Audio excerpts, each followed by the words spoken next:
ನೋಡಿ, ನಿಮ್ಮ B P check ಮಾಡಿದ್ದೀವಿ. ಬಿ ಪಿ ಅರೌಂಡ್ 200/100 ಇದೆ. ಸೊ ನಿಮಗೇನು ಸಿಮ್ಟಮ್ಸ್ ಇಲ್ಲ. ಆ್ಯಸ್ ಎ ಜನರಲ್ ನಿಮ್ಮದು ಲಂಗ್ಸ್ ಚೆಕ್ ಮಾಡೋಕ್ಕೆ ಹೋದಾಗ ಬಿ ಪಿ ಚೆಕ್ ಮಾಡಿದಾಗ ಇದು ಬಿ ಪಿ ಜಾಸ್ತಿ ಇದೆ.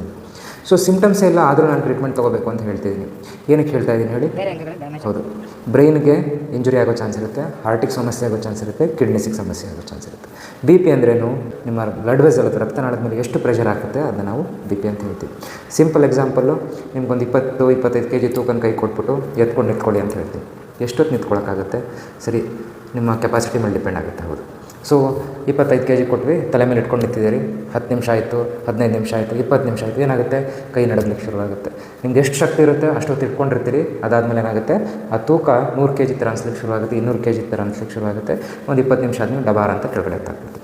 ಸೇಮು ನಿಮ್ಮ ಬಿ ಪಿಯಿಂದ ಬೇರೆ ಆರ್ಗನ್ಗೆ ಡ್ಯಾಮೇಜ್ ಆಗ್ತಿರುತ್ತೆ. ಸಿಮ್ಟಮ್ಸ್ ಏನೂ ಇರೋದಿಲ್ಲ, ಆದರೆ ಕ್ರಮೇಣ ನಿಮ್ಮ ಆರ್ಗನ್ಸು ಡ್ಯಾಮೇಜ್ ಆಗ್ತಾ ಇರುತ್ತೆ. ಏನಾದರೂ ಸಡನ್ನಾಗಿ ನಿಮ್ಮದು ಹಾರ್ಟ್ ಟೆಸ್ಟ್ ಮಾಡಿದೆ, ಬ್ರೈನ್ ಟೆಸ್ಟ್ ಮಾಡಿದ್ವಿ, ಕಿಡ್ನಿ ಫಂಕ್ಷನ್ ನೋಡಿದ್ವಿ, ಅಬ್ನಾರ್ಮಲ್ ಇದ್ದರೆ ಇದು ಒಂದಿನ ಬಿ ಪಿ ಜಾಸ್ತಿ ಆಗಿರೋದ್ರಿಂದ ಬಂದಿದ್ದಲ್ಲ.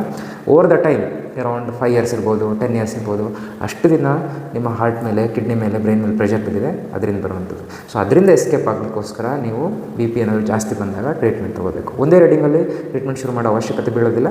ಒಂದು 3 to 5 days ಕಂಟಿನ್ಯೂಸ್ ಆಗಿ ಡಾಕ್ಟರ್ ಹತ್ರ ಹೋಗಿ ಬಿ ಪಿ ಚೆಕ್ ಮಾಡಿಸ್ಕೊಳ್ಳಿ. ಪರ್ಸಿಸ್ಟೆಂಟಾಗಿ ಬಿ ಪಿ ಜಾಸ್ತಿ ಇದೆ ಅಂತ ಹೇಳಿದ್ರೆ ಡೆಫಿನೆಟ್ಲಿ ಟ್ರೀಟ್ಮೆಂಟ್ ಶುರು ಮಾಡಬೇಕಾಗುತ್ತೆ.